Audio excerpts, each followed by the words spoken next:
My 5-year-old daughter stood in the driveway, clutching her stuffed bear while fine dust from the aftershock still floated in the air. My father looked at her, then at me, and said, "You can stay, but not her. There's no space." His wife's grandchildren had 3 bedrooms between them, plus a game room. I didn't cry, I didn't argue. I simply replied, "Noted."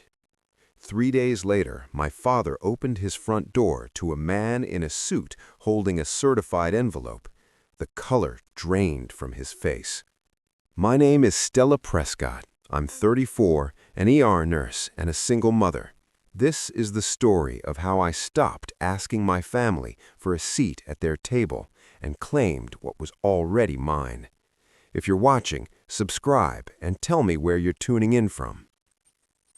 Let me take you back to a Tuesday in October, the day the earth shifted and everything I believed about my family split open. There's a specific kind of exhaustion only ER nurses truly understand. It's not just physical, it settles behind your eyes, between your thoughts, and lingers on your skin long after you've scrubbed in and out of gloves. That morning, I walked into our second-floor apartment on Maple Ridge Avenue at 7:15 a.m., 12 hours of compressions and IV lines still humming in my hands. The first thing I saw was Lily. She sat at the kitchen table in unicorn pajamas, bare feet swinging, a blue crayon in her hand. Biscuit, her stuffed bear, bald on one ear, rested beside her cereal bowl like a breakfast guest. "Mama, look!" She held up a drawing, a rectangle house, triangle roof, 2 uneven windows, and a red door we didn't actually have. Above it, 2 floating hearts, like they were holding the roof in place. "That's our house, Mama." I taped it to the fridge next to last week's butterfly. That refrigerator door was the only gallery that mattered. I made her a peanut butter sandwich, crust removed, cut into a butterfly shape. I'd done it once when she was 3. Now it was tradition. My eyes kept closing, but I sat with her anyway. We talked about her drawing. I plugged in the small star-shaped nightlight she couldn't sleep without, even during naps. On a shelf near the hallway closet sat a cardboard box labeled in my handwriting, "Mom's Things." I hadn't opened it fully in years. I wish I had. Let me explain Thanksgiving.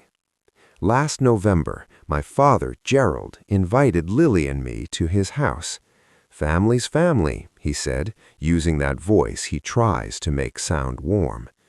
I bought Lily a sunflower yellow dress. I made sweet potato casserole at 2 a.m. between shifts. When we arrived, the table was set for 8. China plates, cloth napkins, candles, a eucalyptus centerpiece, Diane's neat cursive. Lily's name wasn't there. "Oh, sweetie," Diane said, pressing her hand to her chest with that practiced smile. "The kids' table is cozier. It's right in the kitchen." The kids' table was a folding card table with paper plates. Lily sat alone. My half-sister Megan's 2 children, 7 and 4, sat at the main table beside my father. Gerald ruffled Megan's oldest son's hair. "There's my boy." When Lily waved from the kitchen doorway, he nodded politely like she was someone else's child. I cut her turkey into small pieces and told myself at least she had grandparents, at least she had somewhere to go on holidays. I'd been telling myself that for 24 years. During dinner, Diane stepped into the hallway to answer a call. I heard 2 words before her voice dropped. Birchwood, house. I didn't know what it meant then. In my father's house, the math has always been uneven. Megan's needs rounded up, mine rounded down. At 19, Megan got a used Honda with a bow on the hood. At 19, I worked nights at a nursing home to pay for community college. When I asked once about help, Gerald said, "Megan needs it. You're independent." I stored that sentence away. He paid for Megan's daycare, her rent when she moved back home with 2 kids, 0. My rent was 38% of my paycheck, stretched across diapers, formula, and a second-floor apartment with a radiator that banged all winter. If I noticed the difference, I was sensitive, so eventually I stopped noticing. But Lily didn't. One Sunday, she showed me a drawing of our family, 6 figures, me, her, Gerald, Diane, Megan, and Megan's children. Everyone held hands, except Lily. She'd drawn herself slightly apart, holding Biscuit. "Mama, why am I always the extra one?" She was 4. The earthquake hit at 2:47 p.m. on a Tuesday. Lily and I were home. The floor didn't shake, it shifted, as if something enormous had rolled underneath us. The bookshelf tipped first. Lily screamed. I pulled her under the kitchen table, covered her with my body, pressed her head to my chest. Her heart raced like a trapped bird. The shaking lasted 11 seconds. It felt longer. By evening, the building was red-tagged, structurally unsafe, everyone out by morning. I stood in the parking lot holding Lily while neighbors carried boxes to their cars. My renter's insurance covered belongings, but not temporary housing. The nearest motel was $89 a night. I had $1,100 in checking, rent money, all of it. There was one number I hadn't called in months. Gerald answered on the 4th ring. A television played in the background, laughter, a game show, a house with 4 bedrooms and no cracks in the walls.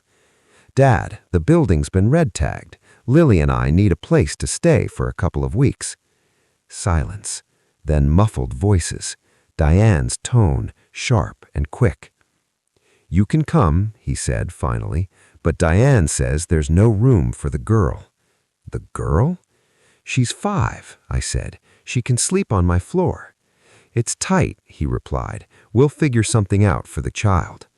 I looked at Lily in the rearview mirror, dust still in her hair. "Noted," I said, and hung up. 6 blocks later, Lily asked quietly, "Is it because Grandpa doesn't have room for me?" I pulled over. "Lily," I told her, "you are not too much. You will always have space with me." That night at Rachel's house, my colleague and closest friend, I began documenting everything: time, date, words. When Diane called the next morning, she suggested Lily stay somewhere else to avoid disruption. She added softly, "If you'd had a husband, this wouldn't be an issue." I wrote that down too. Then something clicked. Birchwood. My grandmother Edith lived on Birchwood Street in Caldwell, California. At 2 a.m., I opened the box labeled Mom's Things. At the bottom was a large envelope, postmarked 2003, return address Edith Prescott, 412 Birchwood Street, Caldwell, California. Inside was a handwritten letter and a notarized document.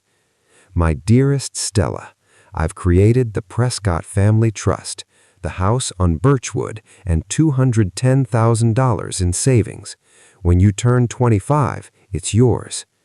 Trustee, Gerald A. Whittemore. Beneficiary, Stella Marie Prescott."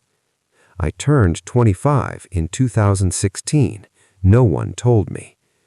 I searched property records. In 2019, 412 Birchwood Street had been transferred via quitclaim deed to Gerald and Diane for $0. They used the equity and trust funds to buy their current 4-bedroom home, the one with the game room. My inheritance had financed the house where my daughter wasn't welcome. I called Arizona the next morning. "Hello? Grandma, it's Stella." A pause, then a breath. "Stella, baby girl?" She had written to me every Christmas for 22 years. She thought I'd received the letters. I hadn't. They hadn't forgotten me. They had removed me. That was the moment I understood something clearly. I wasn't too sensitive. I wasn't difficult. I had been deliberately excluded and financially deceived. The earthquake exposed cracks in a building, but it also revealed the fault lines in my family. Every single one came back. Your father told me you didn't want contact, my grandmother said. He said you'd moved on. He said it would only confuse Lily to have me in her life. He told me the same thing about you, I replied. There was a pause, heavier this time. I explained what I had found, the trust deed, the property transfer, the $0 quitclaim.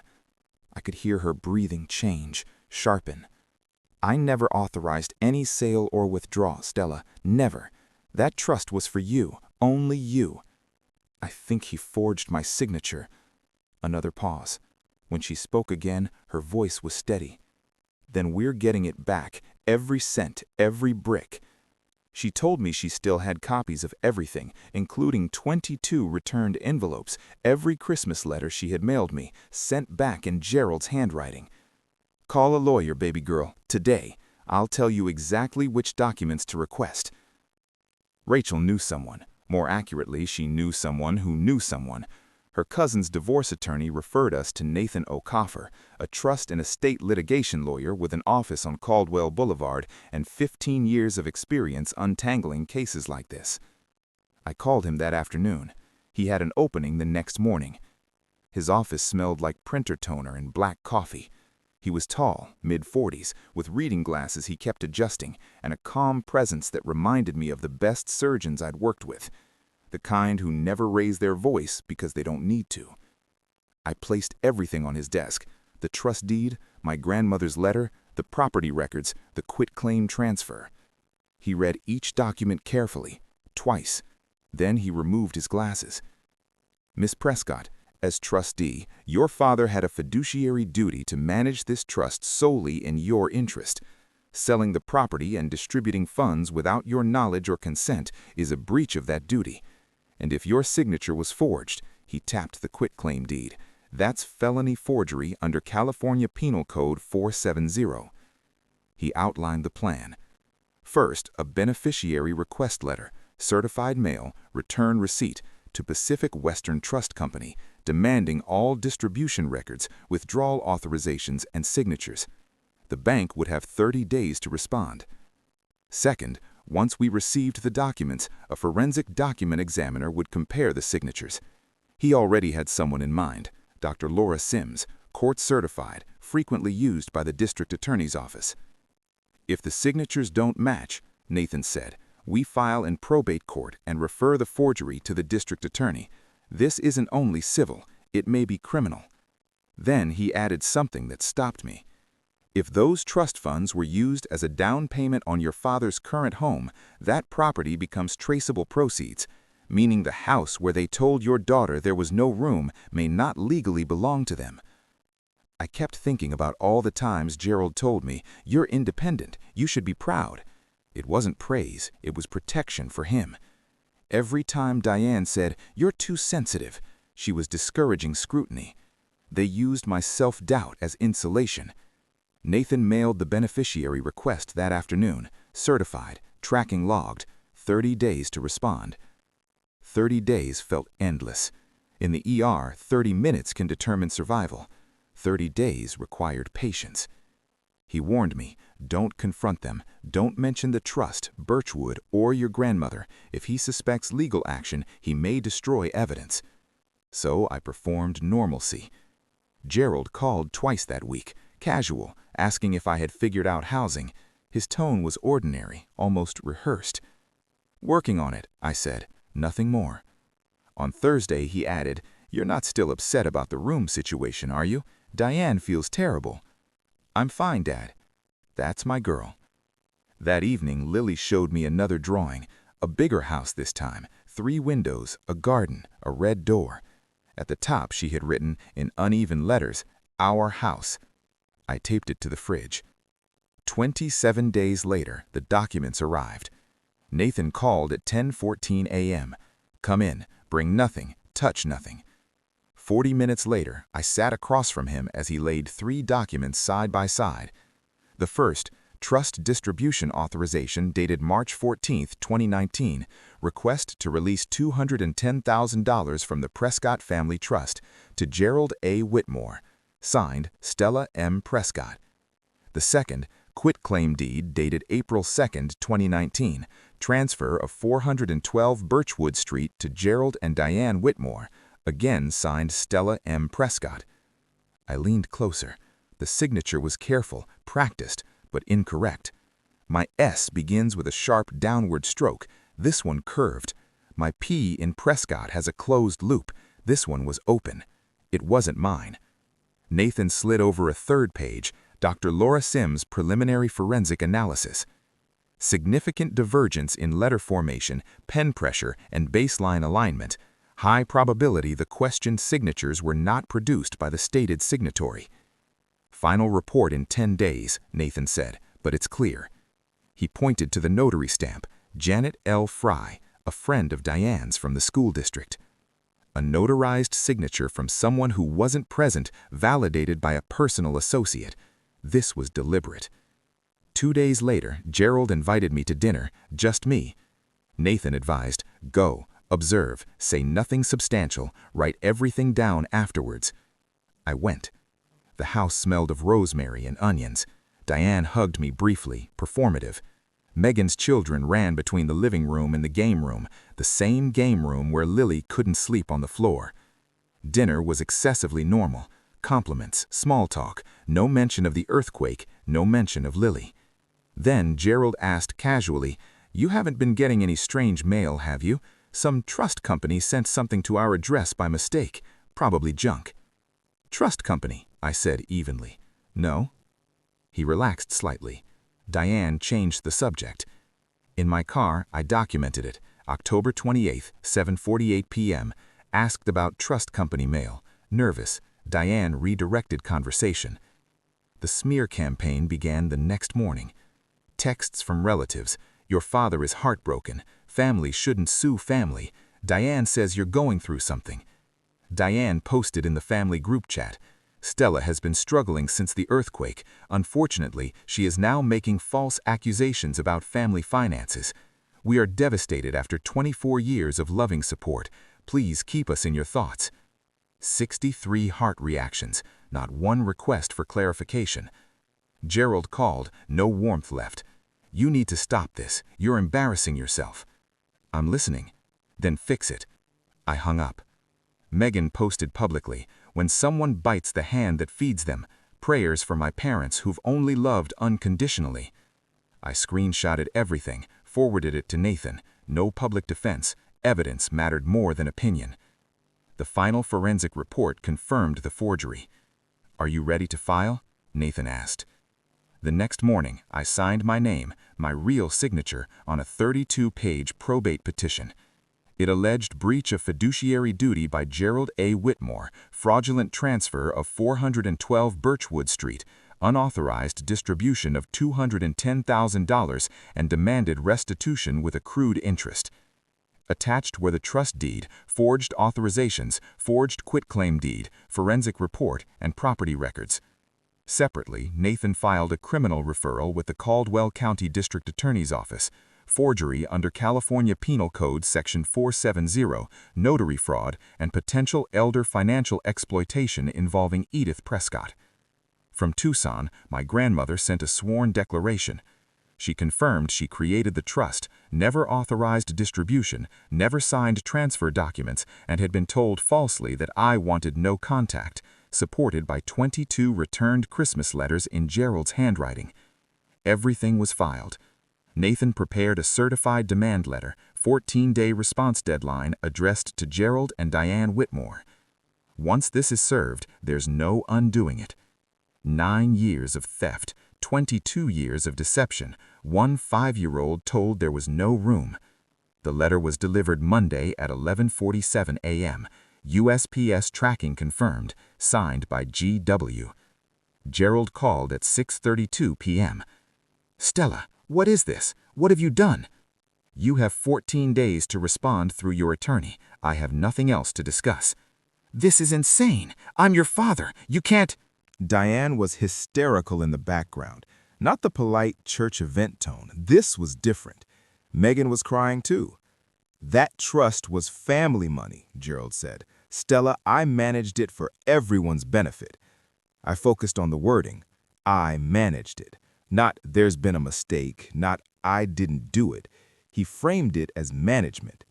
You managed it into your down payment, I replied. 14 days, Dad. I ended the call. He called back 4 times in 20 minutes. I let each one go to voicemail. I didn't listen. I saved them. Rachel opened the door before I knocked and handed me chamomile tea. How do you feel? I sat down. Lily was at the table drawing another house, larger, more windows, more hearts on the roof. Like I should have done this years ago, I said. Diane did not stay quiet. I didn't expect her to. She had spent 24 years shaping the family narrative through pleasant conversations and selective calls. The escalation came in 3 phases. Phase 1, extended family. Diane contacted my mother's sister, Aunt June, in Oregon, claiming I was inventing allegations about a trust that never existed and that I was unstable after the earthquake. Aunt June called me directly and asked for my side. I told her to speak with Grandma Edith. Phase 2, social media. Diane posted a 12-paragraph public statement beginning with, "For 24 years I have tried to love a child who was not my own, and today my heart is shattered." 214 reactions, comments filled with sympathy. A stranger labeled me ungrateful. Phase 3, Gerald's email. It arrived at 11 p.m. "If you don't drop this, I will make sure everyone knows what kind of mother you are. Leaving your child with strangers after an earthquake instead of coming to family. Think about what you're teaching Lily." By strangers, he meant Rachel, the person who opened her home without conditions while he imposed them on a 5-year-old. I forwarded the message to Nathan. 1 line, "Add this to the file." He replied within minutes, "Retaliation, potential witness intimidation. This strengthens our position." That night, I watched Lily sleep, biscuit under her chin.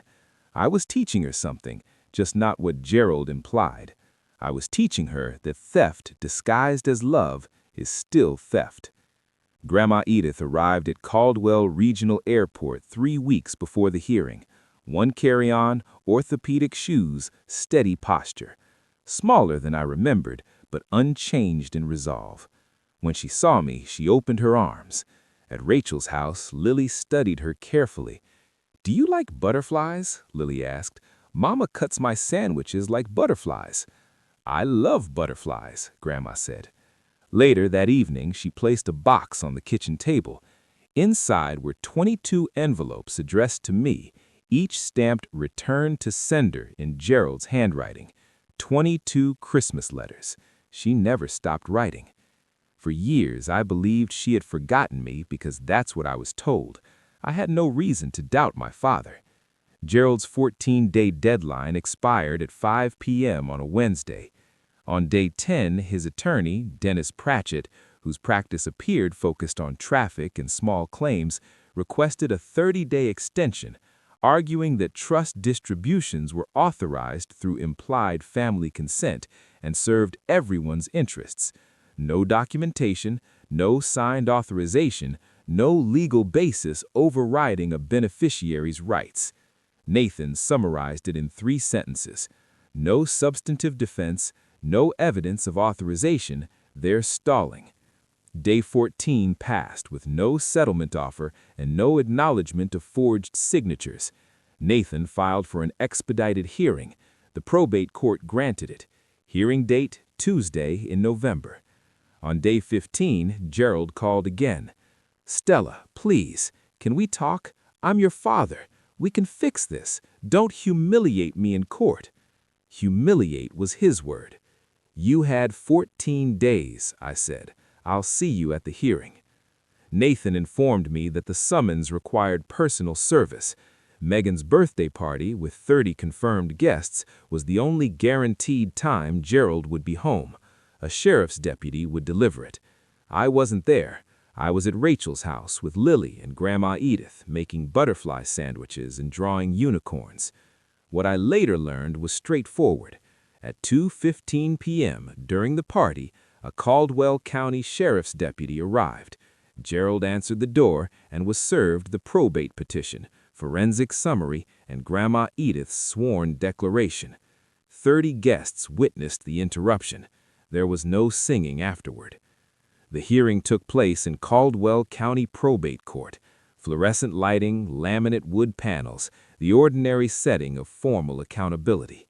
I sat beside Nathan in navy scrubs under a gray blazer. Behind me, Grandma Edith sat upright, composed. Across the aisle, Gerald and Dennis Pratchett, Diane seated behind them, subdued. Nathan presented the case concisely.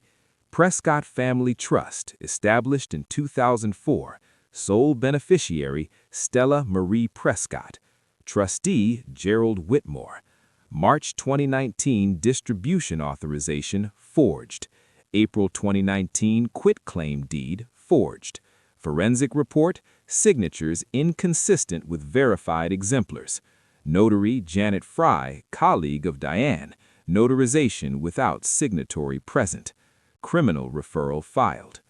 Grandma Edith testified calmly. She created the trust for me alone, authorized no withdrawals, signed no transfers, and had been told I wanted no contact, contradicted by 22 returned letters. Dennis Pratchett attempted to argue implied family authorization. The judge interrupted. Fiduciary duty is not subject to implied consent. The trustee's obligations are explicit. That afternoon, the judge ruled from the bench. First, Gerald A. Whitmore was immediately removed as trustee.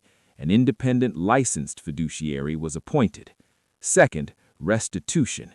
Gerald and Diane were ordered to repay $210,000 in principal plus $38,000 in accrued interest, a total of $248,000 within 90 days. Failure would result in a lien against their property. Third, the 2019 quitclaim deed was declared void. Because trust funds were used as a down payment on their current home, equity tracing applied. If they failed to pay, the house would be subject to forced sale. Fourth, the criminal referral was sustained. Gerald faced felony forgery charges under California Penal Code 470. Janet Fry's notary commission was revoked, misdemeanor proceedings initiated. Outside the courtroom, Grandma Edith held my hand. Your mother would be proud. 1 week later, Gerald called. We have to sell the house, he said. Diane isn't handling it well. Megan's looking for apartments. She's never paid rent. She doesn't know how. Can you ask the judge to reduce the amount for the kids? You told me there was no room for my child, I said evenly, in a house purchased with her money. You forged my name, you cut me off from my grandmother, and now you're asking me to fix this? Silence. I won't make this harder than the court has already made it, but I won't make it easier. The trust will be repaid. Goodbye, Dad. I set the phone down. No dramatics, just closure. Diane deleted her social media. Megan removed family photos. The group chat went silent. 4 months later, the trust was repaid in full, principal and interest. Gerald and Diane sold their house within 63 days. With the trust restored and an independent trustee in place, I made a down payment on a 2-bedroom cottage on Maplewood Lane, close to the hospital and Lily's school. It had a small yard and a front door I painted red. Mama, Lily said, pointing, it's the door from my drawing. I told her, you designed it. I just built it. Grandma Edith relocated to California and rented an apartment 10 minutes away. Every Saturday, she and Lily baked cornbread in my kitchen. We planted lavender along the walkway. Lily waters it each evening, Biscuit tucked under her arm. I began therapy, not because I was broken, but because 22 years of misinformation shape how you see yourself. I wanted to unlearn that. In Lily's room, 2 drawings hang side by side. the original Our House, and a new one with 3 figures in front: me, Lily, and great-grandma. My father's criminal case is still pending. Nathan provides updates as needed. The forgery charge remains. Janet Fry's commission is permanently revoked. These are consequences of documented actions. Some relatives apologized. Most did not. That's acceptable. Gerald hasn't called again. The silence no longer feels like rejection. It feels like space.